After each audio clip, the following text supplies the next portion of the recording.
welcome back. I want to tell you about a woman named Sarah who thought she had missed her chance. She was 43 years old. Every morning she walked past the community garden near her apartment. She would slow down at the fence. She would watch the people inside. They were planting seeds. They were watering young plants. They were smiling. Sarah wanted to join them, but something always stopped her. She would think about the others. Most of them looked younger. Most of them seemed to know what they were doing. They had tools. They had gloves.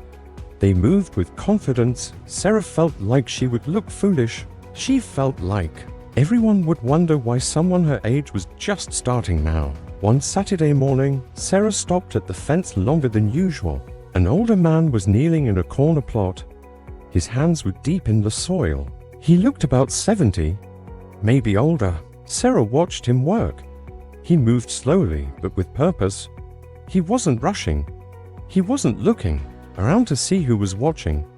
He was just planting. Before she could stop herself, Sarah called out, "Excuse me," she said. The man looked up. He smiled. His face had deep lines from years in the sun. "Is it too late to start a garden?" Sarah asked. Her voice was quiet, almost embarrassed. The man stood up slowly. He walked to the fence. He looked at Sarah for a moment. Then he looked back at his plot. "I planted my first seed when I was 68, he said. That was 7 years ago. Sarah felt something shift inside her chest. "But everyone here seems so experienced," she said. "I don't know anything about gardening." The man smiled again.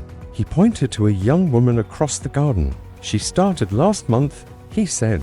Then he pointed to a couple working together. "They started this spring," he said. Then he looked directly at Sarah. "The best time to plant was 20 years ago," he said. "The second best time is today." Sarah felt tears come to her eyes. She didn't know why. Maybe because she had waited so long to hear someone say that. Maybe because she had spent years thinking her time had passed. The man opened the gate. "Come," he said. "I'll show you where the extra tools are." Sarah stepped inside the garden for the first time. The soil smelled rich. The air felt different. It felt possible. That day, Sarah planted her first seeds, tomatoes. The man told her they were forgiving. Good for beginners. Sarah knelt in the dirt. Her knees hurt, a little. Her back wasn't used to bending, but her hands felt alive. Weeks passed. Sarah came to the garden every few days. Her seeds sprouted. They were tiny, fragile, but they were growing. She made mistakes. She watered too much at first. One plant died. She felt discouraged, but then she remembered what the old man had said. The second best time is today. So she planted again. Months later, Sarah harvested her first tomato.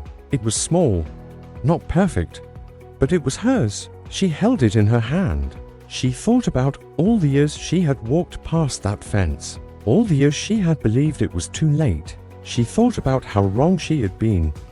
Now, when Sarah walks through the garden, she sees the new people, the ones standing at the fence, the ones watching, the ones too afraid to start, and she smiles at them.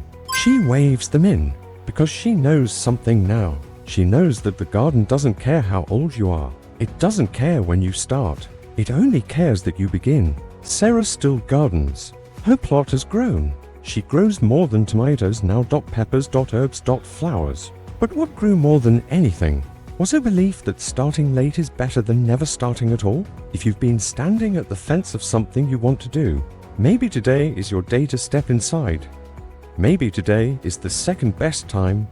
Thank you for listening.